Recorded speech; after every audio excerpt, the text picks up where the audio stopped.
Well, welcome back to another episode of Buffalo Happy Hour. Mike, what's going on?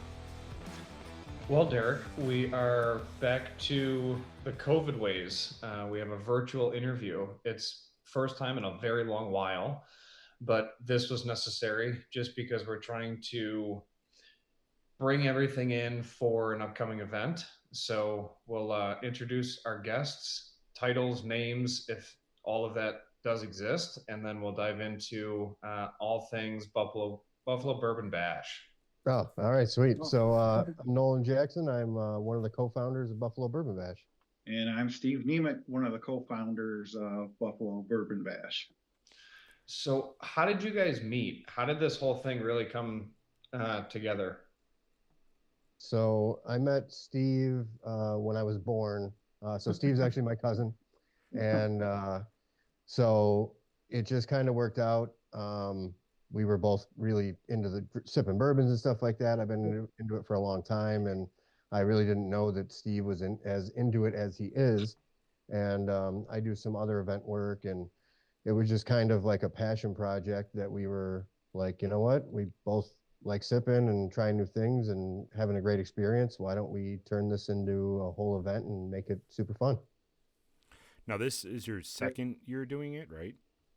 That's correct. Yeah. So, obviously, there's other whiskey type events that are out there. So, this is a big ordeal, man. Like this, organizing an event like this to make it worthwhile, but then also to kind of organize all the vendors to come in and stuff like that. That's a big undertaking. So 2 years ago, when all these other events are going on, what made you start wanting to do this? Was it a frustration with the current environment of where things were headed? Was it just a passion project that you guys always wanted to do?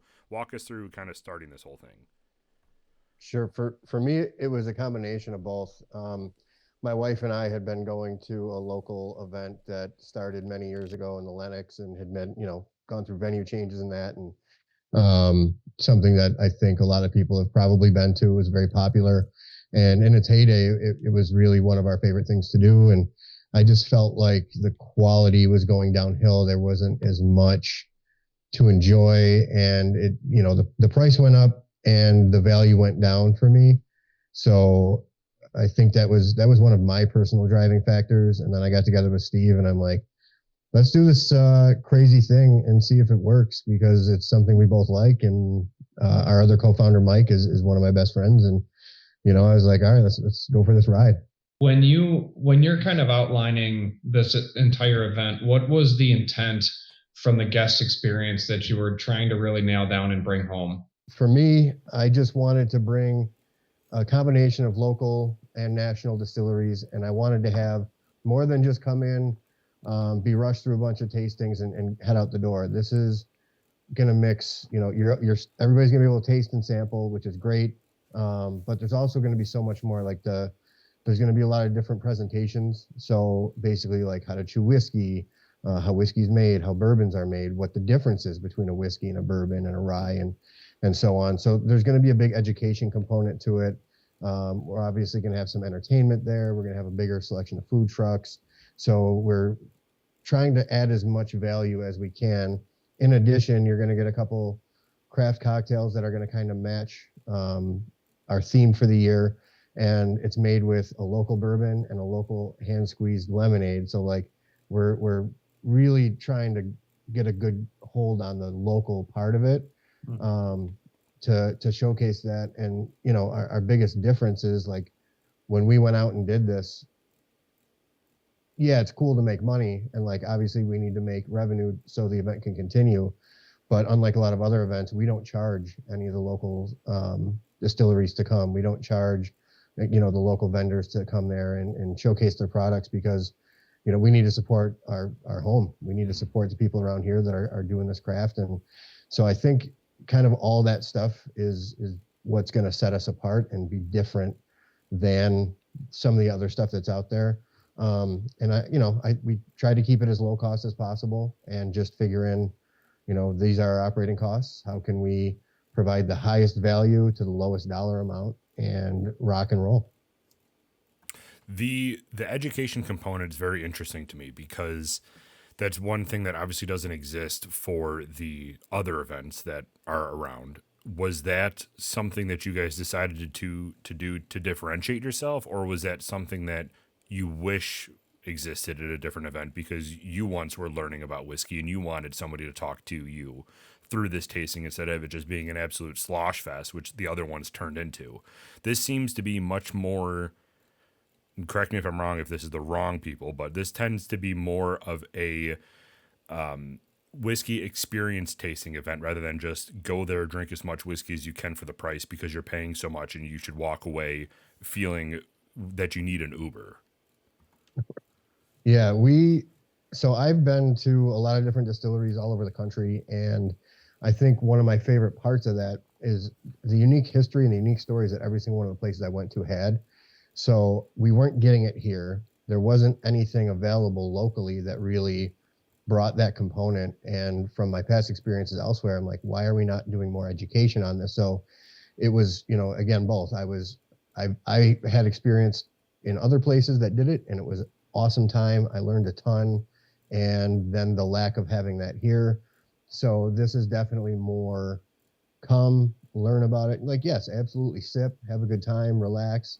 But, instead of trying to slam as many as you can and run out the door because it's uncomfortably packed inside, this is going to be a little bit more laid back, a little bit more, you actually get to talk to some of the distillers, and they're going to explain their products a little bit better. And instead of just, and I think that's another part of it. A lot of those places don't have the distillers on site, or, they just have hired staff that's pouring, whatever they're hired to pour, which is cool.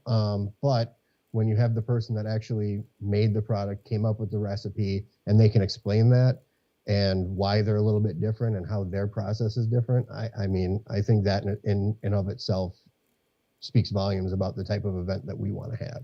So is that what you're doing? You're encouraging the distillers and the people that work in the distillery to, obviously you can't force them. Like if they send a rep, they send a rep, but are you actively encouraging them to come themselves because this is more for whiskey education? Yeah, absolutely. And we've gone to a couple of the more local distilleries, and we've actually done some videos that we're going to start releasing, where even if the head distiller or the master distiller isn't available, he's still able, we can give that information out. We can share it through our pages. So a lot of them are going to be on site, and the ones that can't, we are trying to get some of their information so we can pass it forward. Like Hartman's obviously has a huge thing going on at the same time. And, Hartman's are great. We love working with them and Justin and the products that they've created. So we were able to work it out. So he's going to send his products down with the education behind it. So even though he can't be there, we can still give that experience of going and meeting with Justin and, explaining the background of his products as well. So Steve, from your perspective, logistically, what does this look like when you guys sat down initially to go through the whole concept of this? What was the starting point? Well, Nolan brought it up to me a few years ago. He came down and we sat and talked about it. He told me about the event up in Buffalo there. I never personally been there, but I know Nolan and his wife has.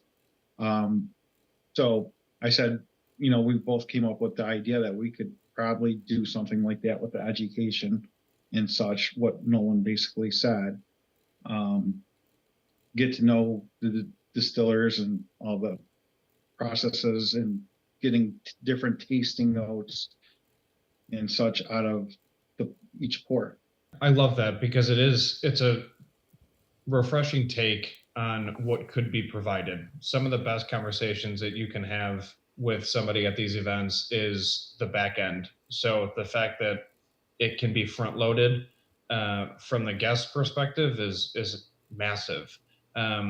What is the procurement like for the logistics between the venue? Is it the same venue every year? Same with the food trucks. Is it the same every year? Or is it going to be completely different based on the theme?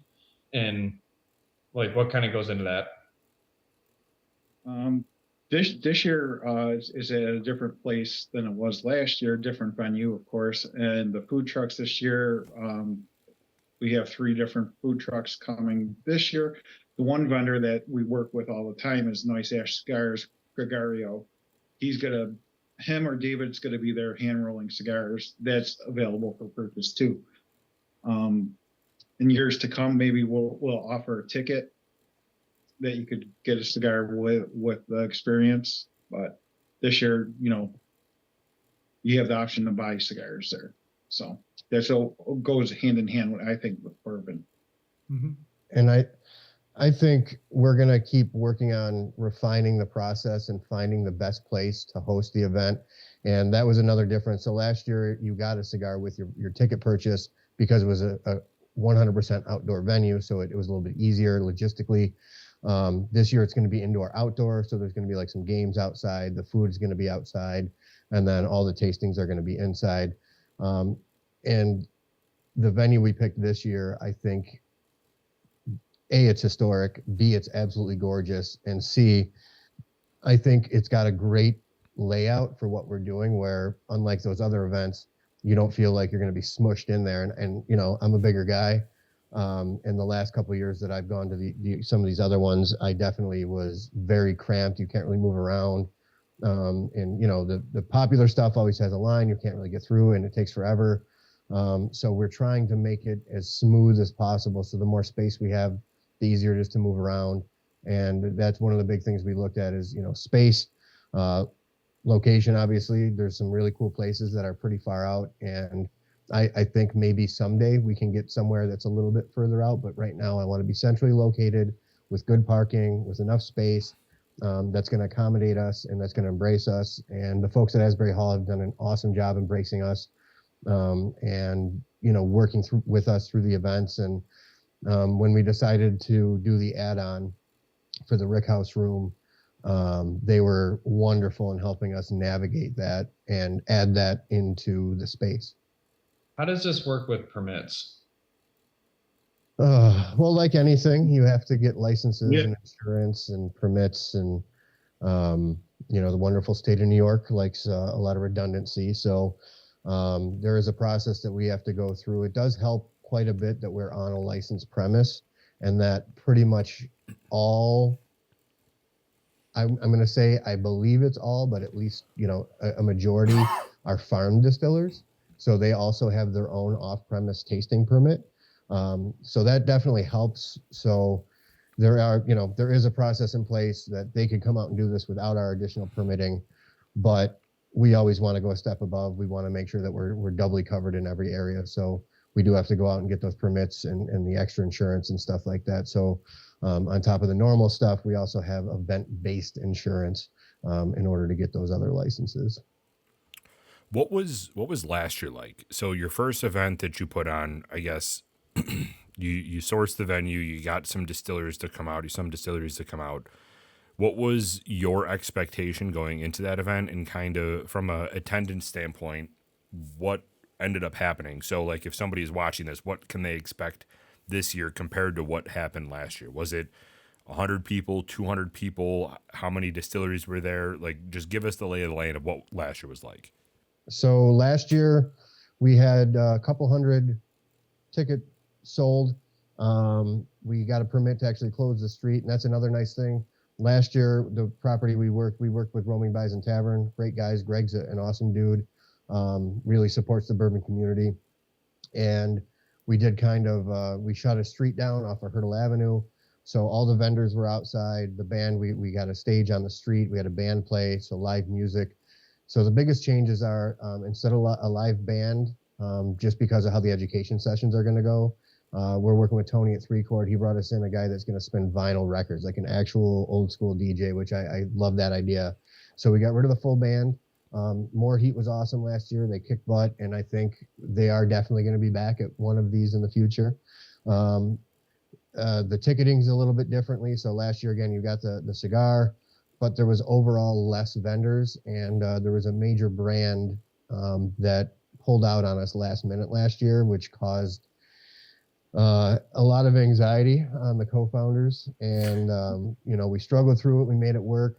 And I think at the end of the day, it was good, but I think we learned a lot from the mistakes. We learned a lot of how to change the event to make it better, and get better partnerships with the brands that are going to be represented. And I think the inside outside thing is going to be huge, because I think a lot more of the distillers, both national and local, are like, well, it's still Buffalo. I mean, take it for example, we had 70 today, 30 tomorrow, snow on Monday. So although we're hoping that doesn't happen to us, at least if it does, they do have cover from the rain, the wind, the snow, the sun, which was a challenge that we faced last year because of how the setup was. Half the day they were getting baked, and the other half of the day they were in the shade. So having this new venue with the extra space, I think, is going to really bring out a lot more vendors, and it has proven to do that for this year. So number of tickets, vendors for this year, what are you anticipating? So we're looking at a little over 500, usually based on the data that we got from our data brokers. The last 2 weeks is where you're going to get your largest volume of ticket sales. I wouldn't be surprised to end up in like the mid sixes, which is wonderful for us. And, would 1,200 people be great? Absolutely, it would. It would give us a lot of opportunity for expansion. However, with the venue only holding 1,200 people, I wouldn't feel comfortable going over 800, because I want that space and that breathability in the room that we wouldn't get if we had those 1,200 plus the tables, plus the vendors, plus the cocktailing, plus the DJ. I just think it's too much. So we try to limit, we want everybody to be able to come and have the experience, but we want it to be enjoyable. So if we have to cap those tickets, like we had to do again for the Rickhouse Room, we had to cap those tickets because it's a smaller area. We want everybody to come and experience it, but we unfortunately also want to keep it limited so nobody's feeling overcrowded. Yeah, I really like that touch where you're just trying to maintain the overall structure of the event and your big ticket item. It's almost like you're looking in the housing market all over again, and you're like, what's your must-haves? And your biggest must-have is, I just want space. I want people to be able to freely maneuver through the event and learn something. So I love that whole piece of it. What are you guys most excited about for this year? This year, I think we're excited about the outside games, the food trucks. I think more distillers this year coming, and I think a larger crowd. I think the education classes are going to add a lot of value for the tickets that are out there. And the Rickhouse Room, I think, is a great add-on. If people go that route, that's a no-brainer right there. Mm-hmm. Is that an add-on to the ticket to get access to the Rickhouse? Yeah, okay. That's correct. Yes. It's a add-on. You have to have general admission plus the Rickhouse add-on. And what does that grant you? I guess explain the Rickhouse experience. What can people expect there compared to the regular general admission? So yeah, we partnered with Grand Wine and Spirits to make this possible, and we threw a poll up on some of our social media, and we asked everybody, what do you want to see? What if you could have any bourbon out there, what do you want to see? And an overwhelming response was LaRue. Everybody wants WLW. They want to sip it, they want to try it, they want to taste it. It's one of those unicorns. It's achievable, but definitely not easy to do. And through our partnership with them, we were able to get a few of the LaRues to become available, along with some other unicorns, but also just some more curated stuff that you can still, it's obtainable. It's sub $100, but stuff that maybe you've never tried because you're 100% sure about it. So really solid stuff that's got a really decent price point that's available that maybe you haven't pulled the trigger on, because there's just so many varieties out there. So we worked with them on curating a lot of that, getting feedback from their club, from our groups that we're involved with. So that's the biggest piece, is the exclusive bourbons that we're going to have down there that you can't get upstairs. Excuse me. And then it also has private bathrooms, private entrance, so you get your own line. You don't have to wait in line. There's going to be another craft cocktail that's specific to Rickhouse Room, and there's going to be some other surprises that we don't want to give away quite yet, but the value on that add-on is insane. I'm going to say just the bourbons that we're going to have down there for sampling are about a $10,000 retail value. Jesus, good for you guys. That's awesome. And I think that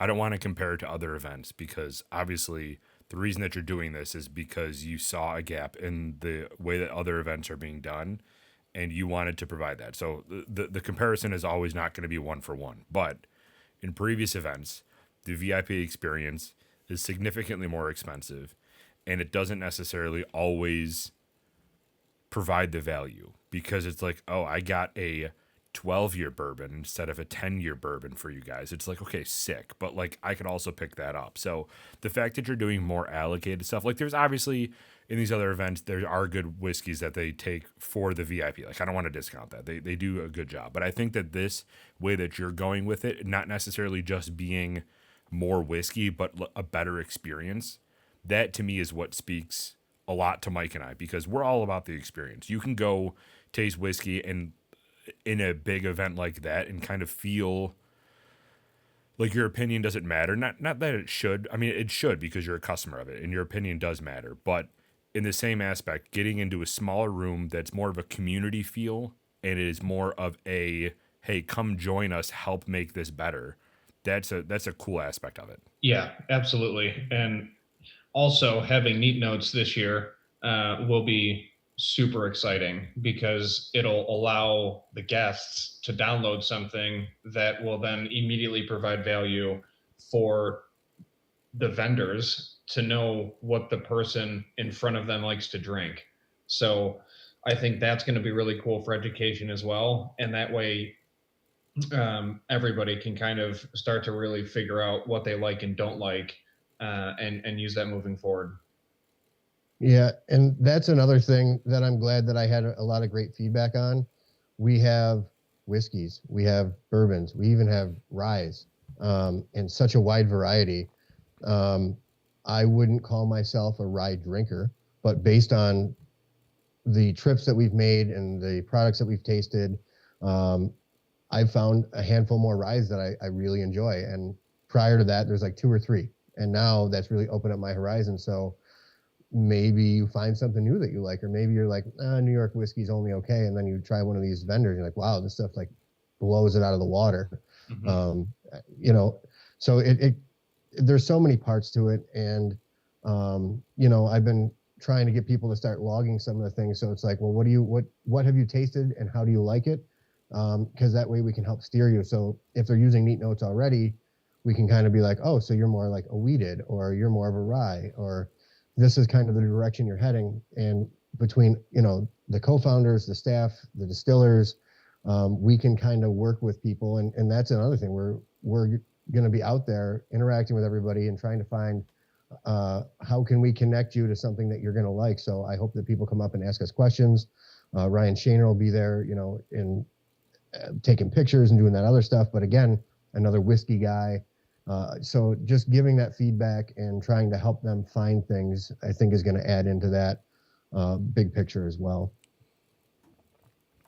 Yeah, it's awesome. We're so excited to be a part of it, and we can't thank you guys enough for letting us be a part of this and helping grow that really interesting whiskey scene that's in Buffalo that is very untapped. It really is. There's a lot of people in the community that like drinking whiskey that just don't know a friendly place to go where they're not going to be looked at weird, that aren't going to be crammed into a room shoulder to shoulder with everybody else, that just feels rushed in their experience too, because whiskey is meant to be enjoyed. It's meant to be enjoyed being relaxed and kind of having a good time and sipping, documenting, noting, and then all that stuff will help you elevate your next experience. So we're absolutely pumped for this, and we're very excited to be there. I'm really excited to hear it. And, there was some Facebook posts and stuff, and they're like, oh, kind of beating up on us a little bit for some of the things, my advertisements and that, like some of the stuff we posted. And listen, we're 3 dudes that enjoy bourbon, that want to connect with our friends that enjoy bourbon, that want to have a fun time. None of our backgrounds is in like, graphic design or, social media marketing. That's, not what we do. So you've got, 3 friends, 2 cousins, however you want to call it, Just coming together for something that we enjoy. And, you know, we may fail in some of the aspects, like we're taking notes, we're learning as we roll, but like, you know, we just want to make an experience that we would enjoy, we would buy tickets to go to. So where can people find tickets? How much are the tickets? And what day is the event? What time does it start? All that logistic stuff. And how can they find more information on it? So tickets are available on Eventbrite. So you can even Google Buffalo Bourbon Bash or Buffalo Bourbon Bash 2.0, our Facebook. There's a ton of stuff going on there. A lot of the local bourbon groups. If you go into any of our stores, which include Grand Wine and Spirits in Lockport, Alden Wine and Liquor in the Tops Plaza on Broadway, and Cordially Yours. If you stop in any of those, they're going to have flyers available you can scan. There may or may not be a discount code that's going to be available. General admissions $49.99 plus whatever fees the platform charges. And it's going to be May 2nd at Asbury Hall from 1 till 6. You know, food trucks, samples, especially cocktails. We're going to be streaming some of the Derby. Come in your best Derby garb. And we're going to be giving some stuff away. And I also want to mention every single person that comes gets an automatically entered to win a bottle of Pappy. And if you have the neat notes and you're logged into it and you show us that at the door, you get a second entry to win that as well. So that's just another incentive to bring yourself, bring your neat notes app, log in, and you know, hopefully we can just keep adding to the value that everybody's going to get. Guys, Steve, Nolan, thank you so much. Is there anything else that you wanted to point out? Pumped to be working with you guys and see you at the Bourbon Bash, and thank you so much for helping us get that buy one get one for the last week. So I hope everybody took advantage of that, and you know, thanks again. We'll see you soon. Awesome. Thanks, guys. Buffalo Bourbon Bash. We'll see you there.